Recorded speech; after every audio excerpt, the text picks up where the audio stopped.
If you struggle with a movement like a squat, deadlift, bending forward, even walking, running, and there's a really good chance that you are missing hip internal rotation. Now, this is one of the most common movement limitations I see across the board. Doesn't really matter if you're a desk worker or you're an athlete. When you lack hip internal rotation, it's going to affect your hip, your pelvis, your spine work together. Now, if you can unlock that, you're going to move way better than ever before. If you're new here, my name is Alvin. I have a master's degree in biomechanics in solid. Over the past 6 years, I've helped over with a full 100+ desk worker move, train again without their lower back pain. And as you can imagine, most of them have a limited hip internal rotation as well. Now, I want to be super clear about this. There's no guarantee. If there's anyone tell you there's 100% guarantee you will be pain-free, they're either lying to you or not telling the real work and risk involved. Now, all I do here is to help you avoid a mistake. I might share a tip from my past 400+ client who already get out of their back pain and give you the best shot at real and long-lasting relief. Now, let's break this down. So what is this hip internal rotation? Now, most people think hip internal rotation just means their femur bone right here is rotating inward. Now, that's just half of the story. True internal rotation also involves with your pelvis right here. Now, when your femur rotate in, your pelvis on this side also need to rotate inward as well. I'm exaggerating this, by the way, just for illustrative purpose. Now, what it's going to do is this is going to create the space on the back side of your hip, so your femur bone can actually rotate inward. Now, this is why I don't like all those mobility training like this or this, because they only cover part of the story, not the full picture. Now, as human beings, we need this movement for multiple reasons. For example, walking, your body needs to learn how to load and then shift out of this side. Now, in sport, you need to learn how to cut, how to pivot, how to load one side over the other, and also basic stuff like squat, deadlift, or just bending forward. I'll be using walking as an example. So when you walk, your hip needs to move into internal rotation to basically allow you to load your body weight towards that side, which give you leverage to push off of. Now, if you don't have that rotation to load your body weight, your body gonna find a workaround. In other words, compensation. Maybe dump your pelvis forward, maybe hike up your pelvis to fix that internal rotation. Now, here's a simple test you can do to test your hip internal rotation. Now, if you struggle with this, here is how you should retrain it. So step number one is you're gonna have a neutral pelvis. Now, what that means is your pelvis, your rib cage, and your head, they should be stacked on top of each other. You're not flaring up your rib cage and dumping your pelvis forward. Everything should be in a neutral place before we can train any rotation. Otherwise, you're just wasting your time. First, I want you to set yourself up in this 90-90 position. Now, keep your whole foot flat, but stay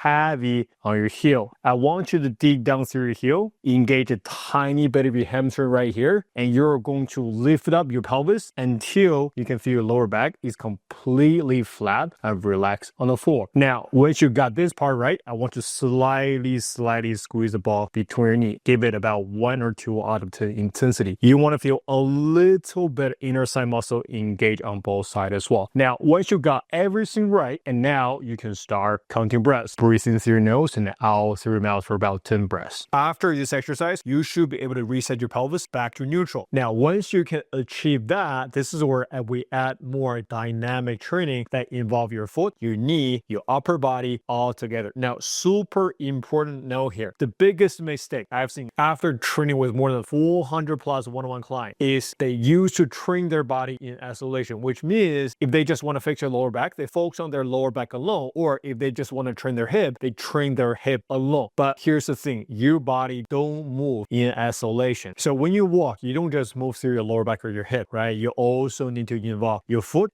need to sense the ground, your knee need to internally rotate, your upper body need to rotate along with it. If you're walking like a refrigerator, you don't have any upper body rotations, well, your lower back, your pelvis is probably gonna hurt after a long walk as well. So basically, when we move, our whole body is gonna work all together as one unit. So if you have a high hip or painful lower back, why would you train them in isolation, right? It doesn't make any sense. Now, what we want is actually the opposite. What we want is your mind, your nervous system, your upper body, your lower body, your pelvis, your foot, they can work functionally all together. So you basically give your body no reason to hurt in the first place. And if you don't fix everything all together, you're essentially fixing nothing long term. And I think you probably experienced that on your own already. Also, a really key note here, if you don't know how to contact with the ground properly, your pelvis cannot shift inward, period. The purpose of this exercise is to get your left pelvis into more internal rotations so we can get more internal rotation on the left side while training your foot, your knee, your pelvis, your hip, your upper body working all together. So to set up this exercise, I want you to elevate your front foot on the left side. Now your right knee will be slightly forward, the left foot will be slightly back. Now I want you to grab the weight on the same side, not the opposite side, but the same side. Now what I want you to do first, take a really big inhale through your nose and then exhale. Imagine there's a drawer behind your butt and you want to close it with your butt as you slowly hinge down. Again, take a really big inhale